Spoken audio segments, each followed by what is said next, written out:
Hi അസ്സലാമു അലൈക്കും everyone. ഇന്ന് ഞാനിവിടെ വന്നിട്ടുള്ളത് എങ്ങനെ ഫലാഫൽ ഉണ്ടാക്കാമെന്ന് നോക്കാനാണ്.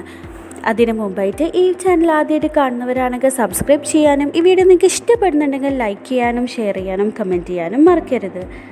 ഞാനിപ്പോൾ ഇവിടെ 2 കപ്പ് ചിക്ക് പീസ് എടുത്തിട്ടുള്ളത് ഓവർനൈറ്റ് സോക്ക് ചെയ്ത് വെച്ചതായിരുന്നു. ഇനി നമുക്കിത് ഫുഡ് പ്രോസസ്സിലോട്ട് ഇട്ടെടുക്കാം. ഒരു സ്മോൾ സൈസ്ഡ് ഓണിയൻ ചോപ്പ് ചെയ്തതും കൂടി ഇട്ടെടുക്കുന്നുണ്ട്. 1/2 കപ്പ് പാർസ്ലി ലീഫും കൂടി ഇട്ടെടുക്കുന്നുണ്ട്. 3-4 അല്ലി വെള്ളുള്ളിയും കൂടി ഇട്ടെടുത്തതിന് ശേഷം നമുക്കിത് ബ്ലെൻഡ് ചെയ്തെടുക്കാം. ഇനി ഇതിലോട്ട് 1/2 ടേബിൾ സ്പൂൺ സോൾട്ടും കൂടി ഇട്ടെടുക്കുന്നുണ്ട്. 1 ടീസ്പൂൺ പെപ്പർ പൗഡർ ഇട്ടെടുക്കുന്നുണ്ട്. 1 ടീസ്പൂൺ കുമിൻ പൗഡറും കൂടി ഇട്ടെടുക്കുന്നുണ്ട്. ഇനി ഇതിലോട്ട് 1/2 ടീസ്പൂൺ കൊറിയാണ്ടർ പൗഡറും കൂടി ഇട്ടെടുക്കുന്നുണ്ട്. 1/4 ടീസ്പൂൺ ചില്ലി പൗഡറും കൂടി ഇട്ടെടുക്കുന്നുണ്ട്. ഇനി നമുക്കിതിലോട്ട് 1/4 ടീസ്പൂൺ ബേക്കിംഗ് സോഡയും കൂടി ഇട്ടെടുക്കാം. ഇതെല്ലാം ബ്ലെൻഡായി വന്നിട്ടുണ്ട്. ഇത് ഓപ്പൺ ചെയ്തതിൻ്റെ സൈഡ്സൊക്കെ ഇളക്കി കൊടുത്തതിന് ശേഷം നമുക്കിനി ഇതിലോട്ട് 1 ടേബിൾ സ്പൂൺ ഫ്ലോറും കൂടി ഇട്ടെടുക്കാം.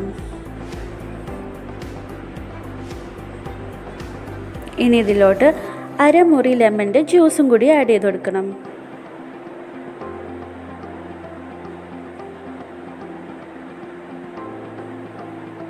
ഇതെല്ലാം കൂടി ബ്ലെൻഡ് ചെയ്തെടുക്കണം. ഇതെല്ലാം ബ്ലെൻഡായി വന്നിട്ടുണ്ട്. ഇനി നമുക്കിതൊരു പ്ലേറ്റിലോട്ട് മാറ്റി വെക്കാം. ഇനി നമുക്കിതിൽ നിന്ന് ബോൾ സൈസാക്കി ഷേപ്പ് ചെയ്തെടുക്കാം.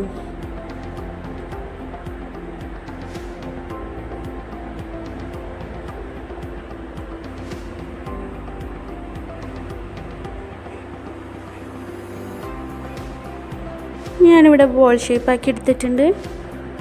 നമുക്കിതൊരു പ്ലേറ്റിലോട്ട് മാറ്റി വെക്കാം. ഇനി ഇതുപോലെ നമുക്കെല്ലാം ചെയ്തെടുക്കാം.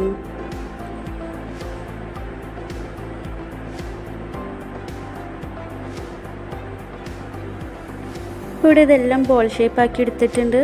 ഇനി നമുക്കിത് ഡീപ്പ് ഫ്രൈ ചെയ്തെടുക്കാം. തിരിച്ചും മറിച്ചും ഇട്ട് നമുക്കിത് ഫ്രൈ ചെയ്തെടുക്കാം.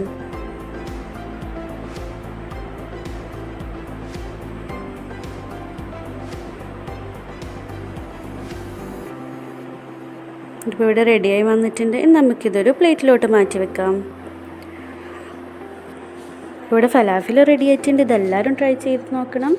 നല്ല ടേസ്റ്റിയാണ്, അതുപോലെ നല്ല ഹെൽത്തിയാണ്. Thank you for watching.